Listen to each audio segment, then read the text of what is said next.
আপনি একটা অসভ্য মহিলা।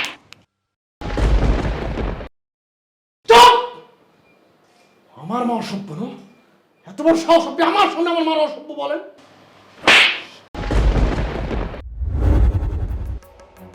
জামাই, আমার মেয়ে তোমার বাড়ি থেকে কেন কাঁদতে কাঁদতে আমার বাড়িতে যায় সে জবাবটা দাও। আমি আপনারা কেন জবাব দিব? আপনার মেয়ের কাছে জিজ্ঞেস করে আসেননি এখানে? হ্যাঁ, সে কেন কাঁদতে কাঁদতে যায়? অবশ্যই জিজ্ঞাসা করে এসেছি। আচ্ছা, তোমার কাছে জিজ্ঞাসা করবো না কাকে করব? হ্যাঁ, তুমি কি করেছো সে জবাবটা দাও। আপনার মেয়ে কেন কাঁদতে কাঁদতে যায় আপনি জানেন না?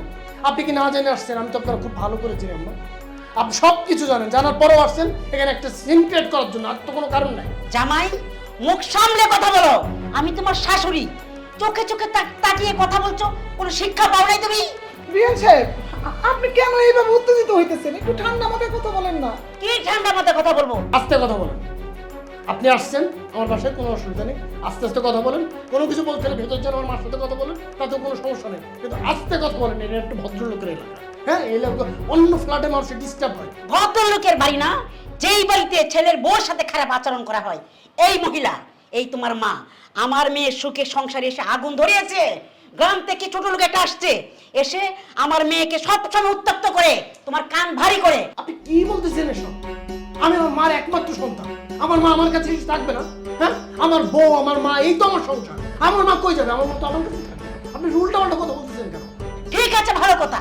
এই গ্রাম থেকে অজপাড়া গায়ের একটা মহিলা এসে 2 মাস যাবত কেন আমার মেয়ের সংসারে থাকবে থেকে উল্টা পাল্টা আচরণ করে, আমার মেয়ের সাথে অ্যাডজাস্ট করতে পারে না। আমার মেয়ে কষ্টে চড়ে কাঁদতে কাঁদতে আমার বাড়িতে চলে গেছে। বিয়ান সাহেব, আপনি একটু বুঝতে চেষ্টা করেন। আপনি কেন ভুল বুঝতেছেন আমাকে? ভুল বুঝতেছি না, ঠিক বুঝতেছি। শুনেন বিয়ান সাহেব, একটা কথা বলি। আমি না আমার ছেলেরে শিক্ষা দিতে পারি নাই, কিন্তু আপনি কোন তো, আপনি কি আপনার মেয়েরে শিক্ষা দিতে পারছেন? পারেন নাই। যদি পারতেন তাহলে আমার বোঝা মনে কইরা সে তার সংসার ছাইরা চলে যেত না। আমি কয়দিন থাকতাম এই সংসারে? এই তো মাত্র 1 মাস হয়েছে আসছি, নাহলে আর একটা মাস থাকতাম। আমি কি সবসময় পড়ে থাকতে পারতাম? পারতাম না। শুনেন বিয়েন সাহেব, আমারও তো মেয়ে আছে, আরে বিয়ে দিছে। মাঝে মাঝে এসে কত কথা শ্বশুর শাশুড়ির নামে বলে। কই, আমরা তো বার্তা দিই না। কেন বার্তা দিব? শ্বশুর শাশুড়ির সংসার হয়েছে তার আসল সংসার। আমরা তো বাবা মা। আপনার উচিত ছিল আপনার মেয়েরে পাত্তা না দেওয়া, আমার সাথে এসে বোঝাপড়া করা। তো তা না কইরা আপনি এই বাড়িতে এসে যাইছে তাই বলতেছেন, আপনার মেয়ের জামাইরা যাইছে তাই বলতেছেন। আপনার মেয়ে কি আমার সাথে সংসার করবো না? হ্যাঁ, ছেলেকে কেমন শিক্ষা দিয়েছেন সেটা তো আমি নিজের চোখে দেখতে পেয়েছি। আপনি একটা অসভ্য মহিলা। চুপ! আমার মা অসভ্য না? এত বড় সাহস আপনি আমার সামনে আমার মার অসভ্য বলেন? তোর এত বড় সাহস! এটা তুই কি করলি? আমার আর তোর শাশুড়ির মধ্যে তফাৎটা কি? হ্যাঁ, উনি তো পাগল হয়ে গেছে, তুইও পাগল হয়ে যাবি। মাপ চা। আমি ওনার কাছে মাপ চাইতে পারবো না।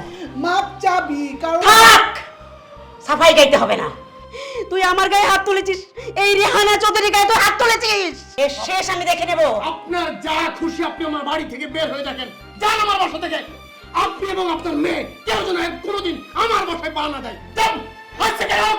আমি তোমাকে, তোমার মাকে, কাউকে আমি ছাড়বো না। এর শেষ আমি দেখেই ছাড়বো। যা খুশি করেন আপনি যান। বেরো, ছোট লোকের বাচ্চা, দেখো আমি কি করি। বাবা, এটা তুই কি করলি? তুই উনার গালে থাপ্পড় মারলি কেন? উনার আর আমার মধ্যে তফাৎটা কি? উনি তো তোর শাশুড়ি। আমি জানি মা, এটা আমার অন্যায় হয়েছে। শাশুড়ি মায়ের মধ্যে তার গায়ে হাত তোলা আমার উচিত হয়নি, কিন্তু আমার সামনে আমার মারকে বলছে অভদ্র ছোট লোক বলবে, এটা আমি মানে নিতে পারি না। এই শিক্ষা তুমিও আমার দাও নাই। হ্যাঁ, আমি এই শিক্ষা দেই না, এই জন্য এই কাজটা করা তুই ঠিক হয় নাই। কেন তুই কই মরি আর সংসার করবি না? এটাই কি জীবন? হ্যাঁ, আমি সংসার করতে চাই না। যে সংসার আমার মার মূল্য নাই, সেই সংসার আমার দরকার নাই। প্রয়োজনে সে তার মেয়ে এনে থাক, আমি আমার মা নিতে থাকি। না না বাবা, মাথাটা একটু ঠান্ডা কর। উনি রাগ হয়েছে, সব ঠিক হয়ে যাবে। আমি ঠান্ডা আছি, চল তুমি ভিতরে চল। হায়